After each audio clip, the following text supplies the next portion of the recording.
ஒரே நேரத்தில் ஒரு குழந்தைகள் பிறக்குது. ஒரே ராசி, ஒரே நட்சத்திரம். ஒரு சில நிமிடங்கள் தான். ஒரே லக்கணம். ஒருத்தர் மிகப்பெரிய பைனான்சியர், பெரிய தொழிலதிபராக இருக்கார். ஒருத்தர் டூ வீலர் மெக்கானிக்காக இருக்கார். மெக்கானிக் ஷாப் வச்சுருக்கார். டெய்லி கஷ்டப்பட்டு அலுப்புற கிடந்து உருள்றார். அப்போ எப்படிடா அது? ஒரே ராசி லக்கணத்தில் பிறந்திருக்காங்க. ஒருத்தர் இவ்வளவு கஷ்டப்படுறாரு, ஒருத்தர் இவ்வளவு பெரிய பணக்காரராக இருக்காருன்னு தான் அதை அவர் பிரித்து பார்த்தார். அதில் உப நட்சத்திர அதிபதியினுடைய சாரத்தை பொறுத்து அந்த தொழில் மாறி இருந்தது. ஒருவருக்கு உப நட்சத்திர அதிபதி வேற, உப நட்சத்திர அதிபதி வேற. அந்த உப நட்சத்திர அதிபதி சனியோட சாரத்தில் இருந்தார். அவர் மெக்கானிக் வேலை பார்த்தார். இன்னொருத்தருக்கு உப நட்சத்திர அதிபதி சுக்கரனுடைய சாரத்தில் இருந்தார். அவர் ஒரு பெரிய பைனான்ஸ் கம்பெனி பெருசாக வச்சு பெரிய டாப் லெவலில் இருந்தார். இதையும் கூட பிரித்து பார்த்து சொன்னாங்க நம்ம முன்னோர்கள். அப்போ இவ்வளவு விஷயங்கள் கூட இதுக்குள்ளே இருக்கா? இருக்கு. அதை கண்டுபிடிப்பதில், அதில் கண்டு எடுப்பதில் தான் ஜோதிடர்கிட்ட நம்மகிட்ட ஒரு சில விஷயங்கள் இருக்கு. நிறைய நேரங்களில் நம்ம கடந்து போகிற போது, ஜாதகங்களை ஆய்வுக்கு எடுக்கிற போது, ஜாதகத்தை ஆய்வில் எடுத்து நம்ம பார்க்குற போது சில சிம்டம்ஸ் நமக்கு தோணிக்கிட்டே இருக்கும். இந்த ஜாதகத்தை எடுத்த போது இதற்கு குலதெய்வம் இருக்கா இல்லையா, முன்னோர்களுடைய பாவதோஷங்கள் இருக்கா இல்லையா, எவ்வளவு பிரயோகங்கள் இருந்தாலும் அந்த தசாபுத்திகள் இல்லாத போது அனுபவிக்க முடியல. எவ்வளவு பெரிய பலமான விஷயங்கள் இருந்தாலும் அதை அனுபவிக்கக்கூடிய வாய்ப்பு கிடைக்கல. லக்னாதிபதி பலம் இழந்து போயிருக்காரு. அப்போ நாம் எந்த ராசி லக்கணத்தில் பிறந்தாலும் நாம் என்ன செய்யறதுன்னு புலம்பிக்கிட்டே ஆராய்ச்சி பண்ணிக்கிட்டே இருந்தோம்னா அடுத்த கட்டத்துக்கு போக முடியுமா அப்படின்னா, நாம் நம்மை மெருகூட்டுவதற்கான வாய்ப்பு எங்கே இருக்கிறது?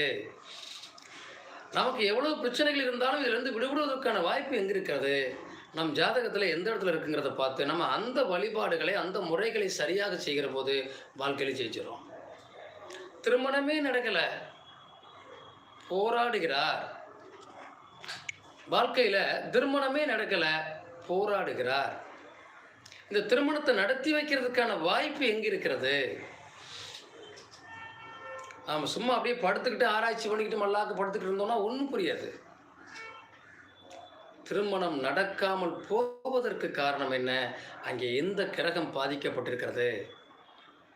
அந்த 7ஆம் இடமும் 2ஆம் இடமும் எப்படி இருக்கிறத பார்த்து அதை சரி பண்ணிட்டோம், அந்த தெய்வ வழிபாடுகளை பண்ணிட்டோம், திருமணம் நடந்துடும். ரொம்ப ஆச்சரியமாக கேட்ட நண்பர்கள்லாம் உண்டு என்கிட்ட. 38 ஆண்டுகள், 38 வயசாச்சு அவருக்கு. 40 வயசாக போகுது, 39 பிறக்க போகுது. சார் 40 வயசு யாரும் பொண்ணு தர மாட்டாங்க. எவ்வளவோ பரிகாரங்கள் பண்ணியாச்சு, என்னமோ பண்ணியாச்சு. ஆனால் எனக்கு திருமணம் நடக்கலை. எனக்கு பயமாக இருக்குது. நிறைய சொத்து இருக்குது. எப்படியாவது எனக்கு திருமணம் பண்ணுற வழி சொல்லுங்கள். நாம் அதற்கு சொல்லப்பட்ட விஷயம் ஒன்று தான். அந்த 7ஆம் இடம் பாதிக்கப்பட்டிருந்தது. அது கேதுவனுடைய ஆதிக்கத்தில் இருந்தது. கேது என்பவர் சாமியார். அப்போ இந்த கேதுவனுடைய ஆதிக்கத்தை உடைச்சோன்னா இந்த பையனுக்கு திருமணம் ஆயிடும். அதை உடைச்சோம், திருமணம் ஆயிடுச்சு. எப்படி உடைச்சோம் சார்? ஒன்றும் இல்லை. சனிக்கிழமை சனி ஓரையில் ஒரு தேங்காய் எடுத்துகிட்டு போய் பிள்ளையார வலதுபுறம் 3 சுற்று, இடதுபுறம் 3 சுற்று சுற்றிட்டு சதுரதங்க அடிச்சுட்டு வந்துருங்க.